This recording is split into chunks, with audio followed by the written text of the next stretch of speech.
தந்தானத்தானா தனதந்தானத்தானா. நாட்டிற்காக பாடுபட்டு குடும்பத்தோடு செலவிட ஆசையாய் சொந்த ஊருக்கு வந்த ராணுவ வீரர்.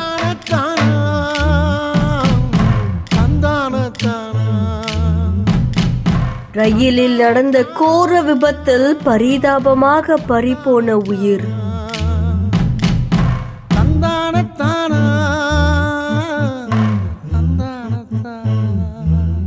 உடலை கண்டு அதிகாரிகளே மிரண்ட சம்பவம்.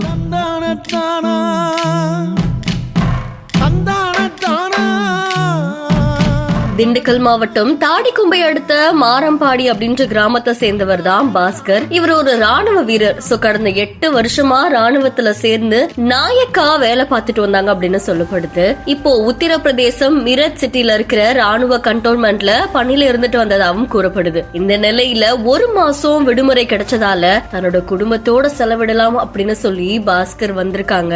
வாராந்திர ரயில்ல மிரட் சிட்டில இருந்து திண்டுக்கல் வரைக்கும் முன்பதிவு செய்யப்பட்ட பெட்டியில ஏறி பயணிச்சிருக்காங்க. பல கனவுகளோட குடும்பத்தை பார்க்க பயணிச்சிருக்காரு. இதை தொடர்ந்து அந்த ரயில் கரூர் ரயில் நிலையத்துக்கு வந்ததுக்கு அப்புறமா திண்டுக்கல் வந்துடுச்சு அப்படின்னு நினைச்சு பாஸ்கர் தவறுதலா கரூர் ரயில் நிலையத்துல இறங்க முயற்சி பண்ணிருக்காரு. இறங்கின உடனே ரயிலும் தொடங்க ஆரம்பிச்சிடுச்சு. அப்போ தப்பான ஸ்டேஷன்ல இறங்கிட்டோம் அப்படின்றதுக்காக உடனே ஏற முயற்சி பண்ணிருக்காங்க. அப்போ ரயிலுக்கும் மேடைக்கும் இடையில சறுக்கி பாஸ்கர் சம்பவ இடத்திலேயே உயிரிழந்திருக்காரு. இதை தொடர்ந்து அங்கிருந்த பயணிகள் ரொம்பவே பதட்டம் அடைஞ்சிருக்காங்க.